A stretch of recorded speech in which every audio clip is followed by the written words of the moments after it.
Magandang umaga, ma'am. Tayo ay magsitayo at tayo ay mananalangin. Yes, ma'am. Sa ngalan ng Ama, ng Anak, ng Espiritu Santo. Amen. Ama namin, sumasalangit ka sa mga ngalan mo. Mapa sa amin ang kaharian mo, sundin ang loob mo. Dito sa lupa para lang sa langit.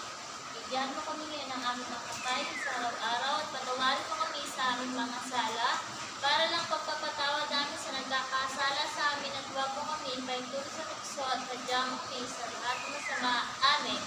Sa ngalan ng Ama, ng Anak, ng Espiritu Santo. Amen. Gusto niyo bang sumayaw, mga bata? Yes, ma'am. Halina tayo ay sumayaw.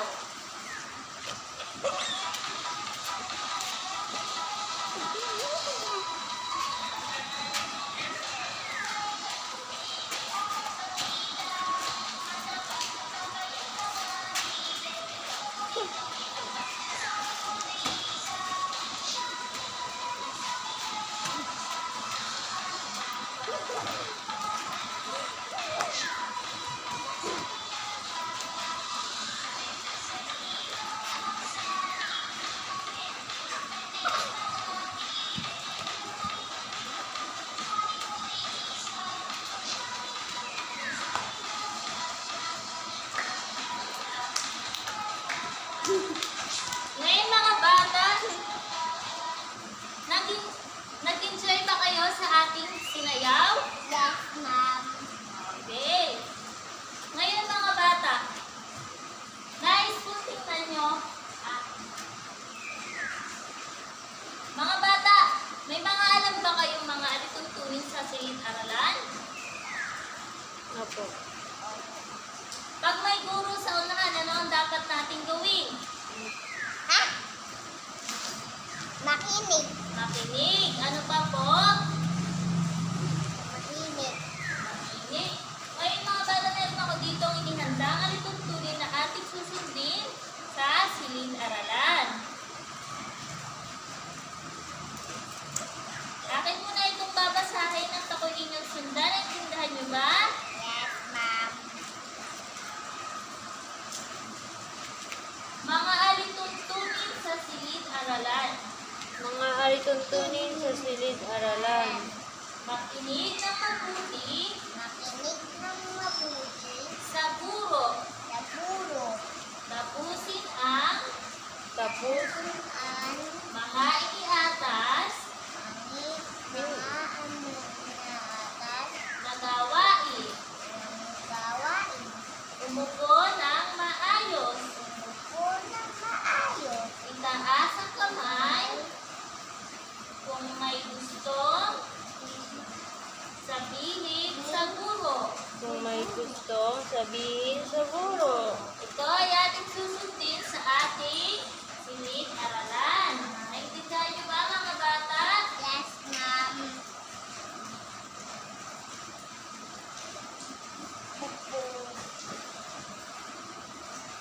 Mga bata, naalala niyo pa ba ang ating tinalakay kahapon? Yes, ma'am. Opo, ito ay tungkol sa magkatugmang salita. Naintindihan niyo ba? Yes, ma'am. Meron ako dito inihanda. Meron ako dito inihanda kung kayo nga ay may natutunan kahapon.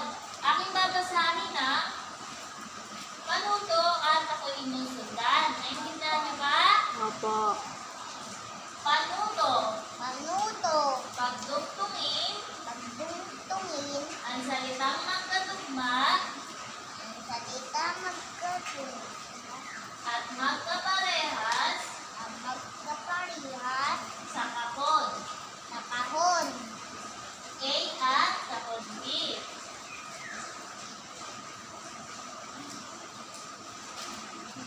Ano? Sa number 1, sa unang pila, buko. Buko. Ano sa tugma ng buko? Opo. Buko. Buko, tama. Sa pangalawa, tasa. Ano Tasa. ang tasa? Ano ang katugma ng tasa? Basa. Basa. Basa.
Masustansya. Masustansyang pagkain at Hindi. hindi masustansyang pagkain. Nakain ba kayo ng masustansyang pagkain? Makain ka. Opo, nakain ko. Ano ba ang kinakain ng masustansyang pagkain? Prutas. Prutas. Ano pa po? Hindi na eh. Anong prutas ang kinakain mo, Tyrese? Ha? Banana. Banana, saging. Paborito mo ba ang saging? Yes, ma'am. Sa pagkain mo ng saging, masarap ba ito? Yes, ma'am. Opo, masarap po ang saging. Sa tingin niyo, masustansya ba siya? Opo. Ay, dito sa kaliwang bahagi natin. Ito. Sa kaliwang bahagi. Nakain ka ba nito? Sige pa. Nakain ka po nito mga nandito? Yes, ma'am. Opo, nakain po. Alam mo ba, ang pagkain, ang hindi masustansyang pagkain, ay maaaring makasama sa ating kalusugan. Naintindihan niyo ba? Yes, ma'am. Opo. At ngayon, ano ang kakainin mo na? Masustansya o hindi masustansya? Hindi masustansya. Ano po? Masustansya. Masustansyang pagkain. Bakit? Bakit kailangan natin kumain ng masustansyang pagkain? Para malakas. Para malakas. So, palakpakan naman natin si Tyrese. Galing. Ngayon mga bata, meron ako dito inihandang mga tanong upang ating i-unlock ang mga salita. Bilugan ang titik ng tamang sagot. Sa unang bilang, maaari mo na bang basahin? Mabuting kalusugan ang natatamo ko kung kaya't pinahahalagahan ko ito. Ano ang kahulugan ng may salungkuhit na pangusap? Ang lakas na langguhit ay natatamo. Ano kaya sa tingin nyo ang kahulugan ng natatamo? Ha? Nakukuha. Nakukuha. Tama. Ito ay nakukuha. Sa pangalawa, ano kaya ang ginagawa ni teacher? Nag-e-air. Tama. Nag-i-ehersisyo si teacher. Ito ay nag-e-ehersisyo. Sa pangatlong tanong, wasto ang pagkain ni Ana. Kung kaya't siya ay malusog. Alin sa mga sign ang nagpapakita sa nakasalungkuhin na pangungusap? Ano kaya ang wasto? Check. Check, tama. Ito ang kahulugan ng wasto ay check. Sa pang-apat, ano ang ibig sabihin ng ipinakikita sa larawan? Ano kaya po ito? Payat. Tama, payat po. Payat. Ngayon mga bata, naintindihan niyo na ba ang mga hindi pamilyar na mga salita? Yes, ma'am. Po.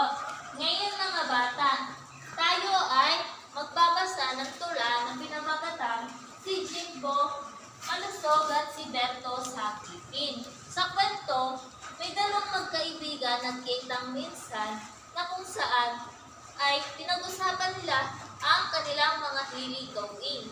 Ngayon mga bata, ano gusto niyong malaman sa ating tula? Ano ang hilig gawin ng magkaibigan? Ano ang mga hilig gawin ng magkaibigan? Kaibigan pala yun.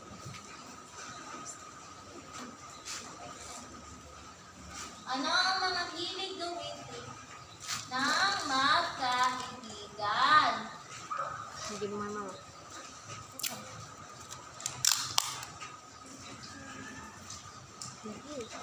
Ito pa.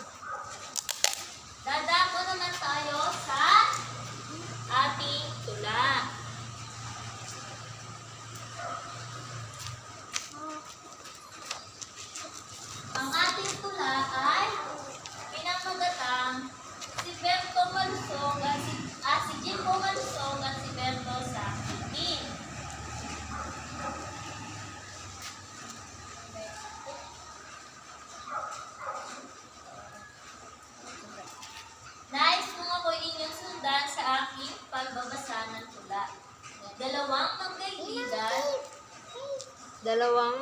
kaibigan ay nagkitang minsan. ay nagkitang minsan. Si Jimboy malusog at kalugod-lugod. Si Jimboy malusog at kalugod-lugod. Si Bertoy sakitin Si Bertoy sakitin at medyo patpatin. at medyo patpatin. Dahilan kung bakit Dahilan kung ay bakit ating tuklasin. ay ating tuklasin. Kamusta kaibigan ang bati ni Jimbo? Kamusta kaibigan ang bati ni Jimbo? Tigas at titing ko. Ngayon ay tingnan mo. Tikas at tindig ko ngayon ay tingnan mo. Mga putas at gulay ang kinakain ko. Mga prutas at gulay ang kinakain ko. Mabuting kalusugan aking natatamo. Mabuting kalusugan aking natatamo. Mga prutas at gulay Mga prutas at gulay ay hindi ko gusto. ay hindi ko gusto. Candy at sinsirya ang tanging ibig ko. Candy at sitsirya ang tanging ibig ko. Ayaw kong maglaro. Ayaw kong maglaro. Baka lang humupaypay. Baka lang lumupaypay. Nanghihina ako at natulupaypay. Nanghihina ako at nanlulupaypay. Lahat ng ayaw mo Lahat ng ayaw mo ay ginagawa ko. ay ginagawa ko. Nag-eehersisyo na may aking tuwa. Nag-eehersisyo ng may angking tuwa. May sapat na tulog at wastong pahinga. May sapat na tulog at wastong pahinga. Kaya sa gawain ay kahanga-hanga. Kaya sa gawain ay kahanga-hanga.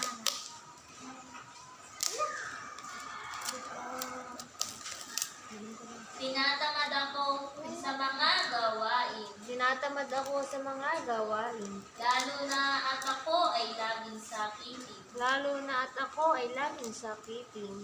Laging inaantok dahil laging puyat. Laging inaantok dahil laging puyat.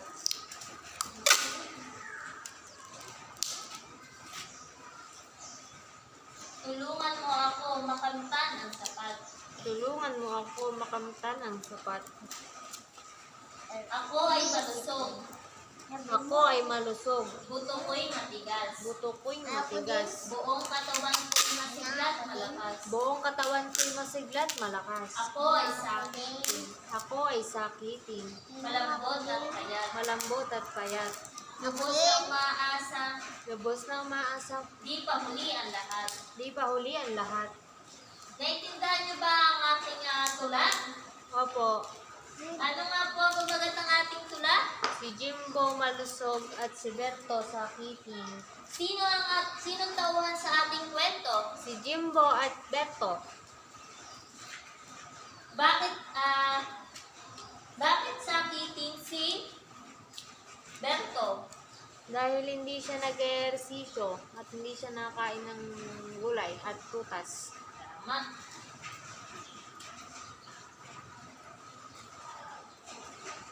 Sino nga po si Jimbo? Si Jimbo po ay yung Si malusog. Tama, si Jimbo yung malusog. Bakit sakitin si Berto? Dahil hindi po siya katulad ni Jimbo na kumakain ng malulusog na pagkain. Kung kayo si Berto, gagayahin niyo ba kung ano ang ginawa ni Berto sa ating tula? Hindi po. Bakit? Dahil masama po sa kalusugan. Tama, masama sa ating kalusugan.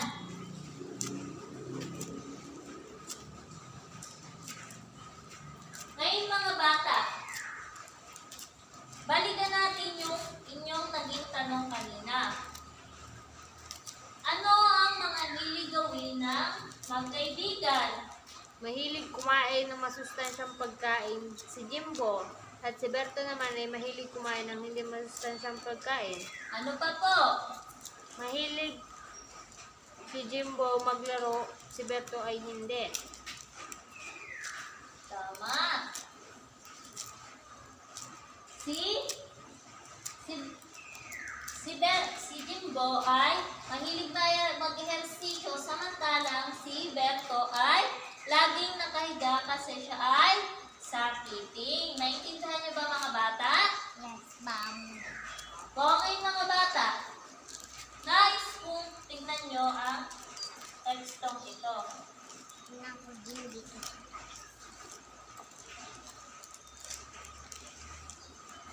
At least,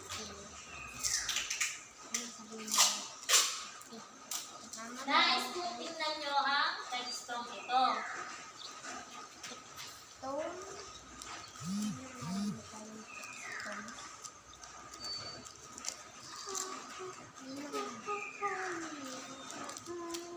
Dalawang magkaibigan ay nagkitang minsan. Si Jimboy malusog at kalugod-lugod. Si Berto ay sakitin at medyo patpatin dahilan kung bakit ay ating tuklasin. Anong napapansin nyo sa unang taludtod? Malusog. Malo. Ano pong napapansin nyo sa ating unang taludtod? May pagkakapareho. Ang nakalagay po sa ating unang taludtod ay may Kapareho. Malusog. salungguhit. Madiyan. Ulit mga bata, anong napapansin nyo sa ating taludtod? May salungguhit. May salungguhit. Ano yung mga nakasalungguhit dito sa taludtod na ito? Malusog. Malusog at Sakitin. malusog at sakitin.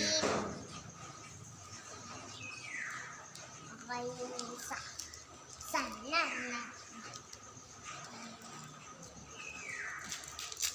Ano kaya sa tingin nyo ang malusog at sakitin? Salita. Sila po ay salita. Jumbo. Ano kaya po mga salita ito? Ano ang mga salitang malusog at sakitin? Anong nakikita nyo sa malusog at sakitin? Anong napapansin nyo? Kabaligtad ang salita. Tama, magkabaligtad ang kanilang salita. Kung sila ay magkabaligtad, ang salita, ang meaning ng salita, ano kaya po ito?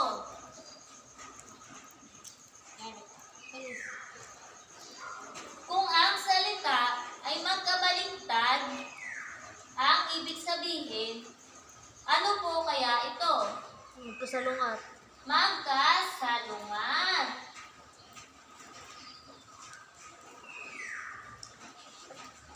May ideya ba kayo kung ano ang magkasalungat?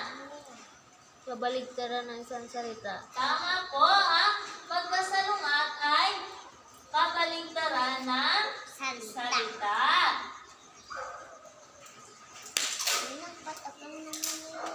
Ano nga po uli ang malusog at sakitin? Magkasalungat. Salita. Magkasalungat na salita. Mami! Tama. Mami. Ang magkasalungat, pakibasa mga bata. Ito ay tumutukoy sa kabaligtaran ng isang salita. Tama. Ngayon mga bata, magbase naman tayo dito sa larawan. Ano nga po ulit itong mga larawan na ito? Pagkain. Mga pagkain, ano nga mapapansin nyo sa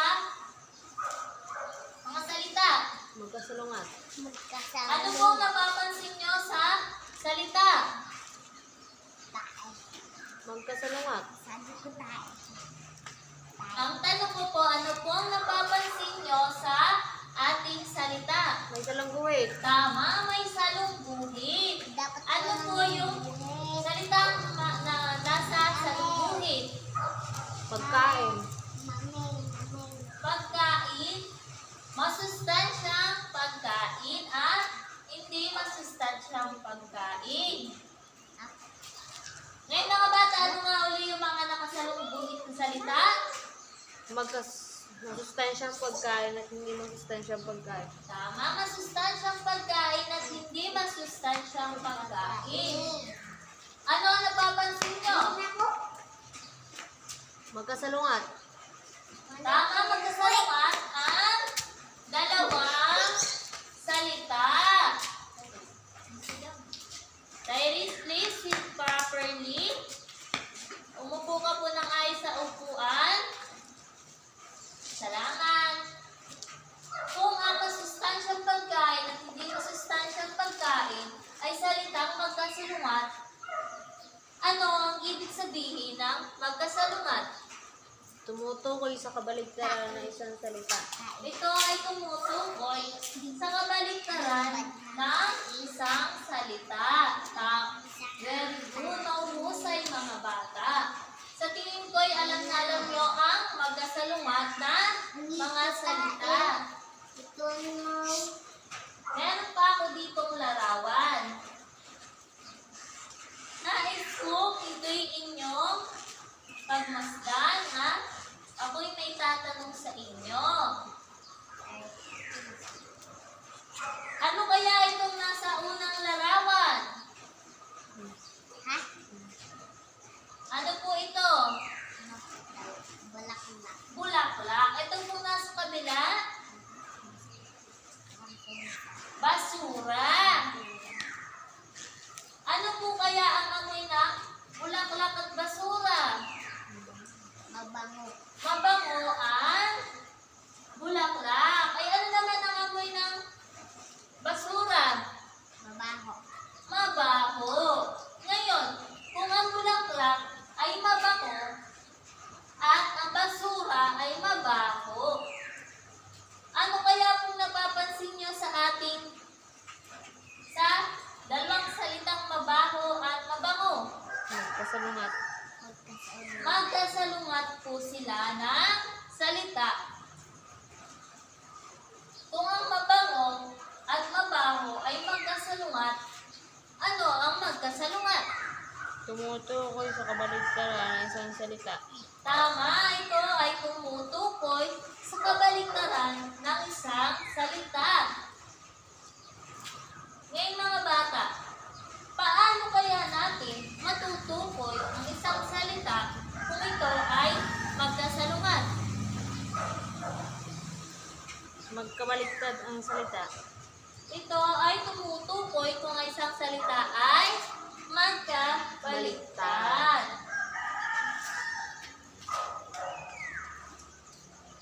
Pakibasa mga bata.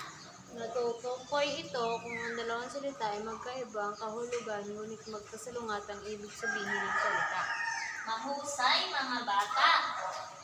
Natutukoy ito kung ang dalawang salita ay magkaiba ang kahulugan, ngunit magkasalungat ang ibig sabihin ng salita.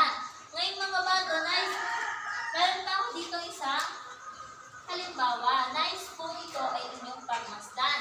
Ano kayang hayop ito? Animal. Ano po? Elephant. Elepante at Ulam. langgam. Langgam po. Ano napapansin ko kaya sa larawan? Ha? Malaki. Malaki ang elepante. Ay ang langgam. Maliit ang langgam. Kung ang elepante ay malaki at ang langgam ay maliit, ano kayang mga salita ito? Magkasalungat. Magkasalungat. Kung ang malaki at maliit ay magkasalungat, ano kaya ang magkasalungat? Tumutukoy sa kabaligtaran ng isang salita. Tama, ito ay tumutukoy sa kabaligtaran ng isang salita. Naunawaan niyo ba mga bata? Opo. Kung gayon, paano nga natin ulit matutukoy kung ang dalawang salita ay magkasalungat? Magkasalungat ang ibig sabihin ng salita. Pag magkaiba ang kahulugan. Pakibasa nga mga bata. ba ang kahulugan ngunit magkasalungat ang ibig sabihin ng salita? Tama!